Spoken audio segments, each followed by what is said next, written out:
তিনটি বস্তু মানুষকে ধ্বংস করে দেয়: লোভ, হিংসা ও অহংকার। এ কথা বলেছেন ইমাম গাজ্জালি। মানব জীবনের সবচেয়ে বড় কৃতিত্ব হচ্ছে তার মন এবং জবানকে নিয়ন্ত্রণের মধ্যে রাখতে সমর্থ হওয়া। লোকের প্রশংসায় আনন্দিত হতে এবং লোকের নিন্দায় দুঃখিত হতে আপনার অন্তরকে প্রশ্রয় দিবেন না। যে ব্যক্তি ভালো কাজের আদেশ দেয় এবং খারাপ কাজ থেকে নিষেধ করে, তার ধৈর্য, সহানুভূতি, জ্ঞান ও প্রজ্ঞা থাকতে হবে।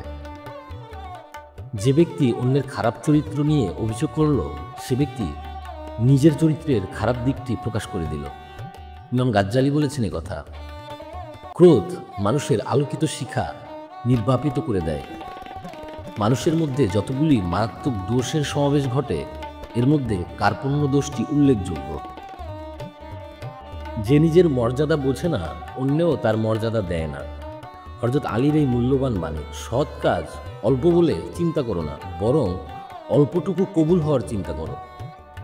যা তুমি নিজে করো না বা করতে পারো না, তা অন্যকে উপদেশ দিও না। কৃপণতা সকল বদভ্যাসের সম্মিলিত রূপ।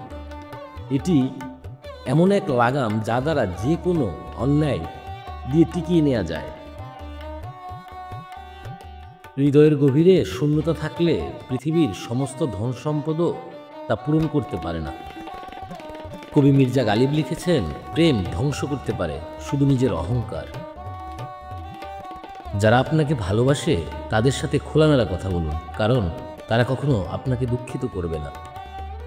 যে হৃদয়ে দুঃখ থাকে, সে হৃদয়ে একটি গভীর প্রেমও থাকে। পৃথিবীতে যতটুকু আছে তার সব কিছুই শেষ হয়ে যাবে, কিন্তু ভালোবাসার অনুভূতি চিরকাল থাকবে। হতাশা হলো সেই বিষ যা আত্মবিশ্বাসকে ধ্বংস করে দেয়। তাই কখনো হতাশ হওয়া যাবে না। জীবনের সবচেয়ে বড় শিক্ষা হলো কখনো নিজেকে অস্বীকার করো না। হযরত আলীর মহামূল্যবান বাণী।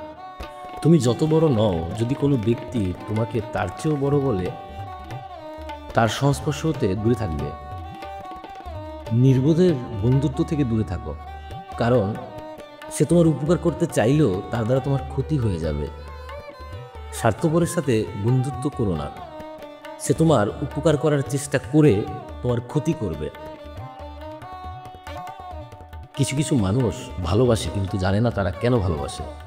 পার্সিয়ান কবি মির্জা গালিব লিখেন, মানুষ তার জীবনটা শুধুমাত্র নিজের জন্য বাঁচে, অন্যের জন্য নয়। মৃত্যু এক রহস্যময়ী চিরন্তন সঙ্গী, সেই সঙ্গী যার সামনে জীবনের সব পরিধি হালকা হয়ে যায়। যে যন্ত্রণা তুমি সহ্য করতে পারো, তা থেকেই তোমার শক্তি আসে। সব কিছু খুঁজতে খুঁজতে তুমি তোমার নিজেকে হারিয়ে ফেলো, আর তারপর খুঁজতে খুঁজতে নিজের ভিতরে এক নতুন জীবন খুঁজে পাও।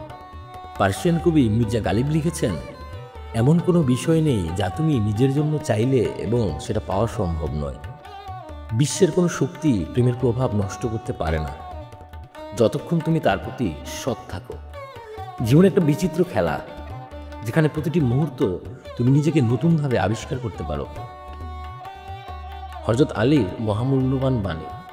তুমি যত বড় নও, যদি কোনো ব্যক্তি তোমাকে তার চেয়েও বড় বলে, তার সংস্পর্শ হতে দূরে থাকবে।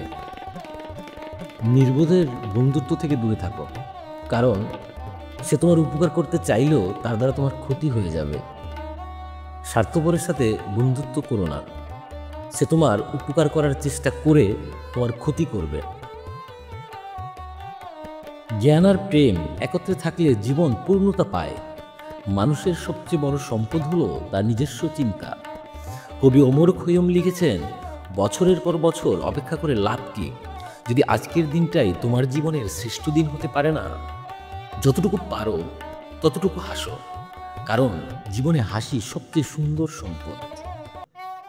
জীবনে এক অবিরাম প্রবাহমান নদী, যা কারো জন্যই অপেক্ষা করে না। ভাগ্য নিয়ে দুশ্চিন্তা করো না, যা আসবে তা আসবেই।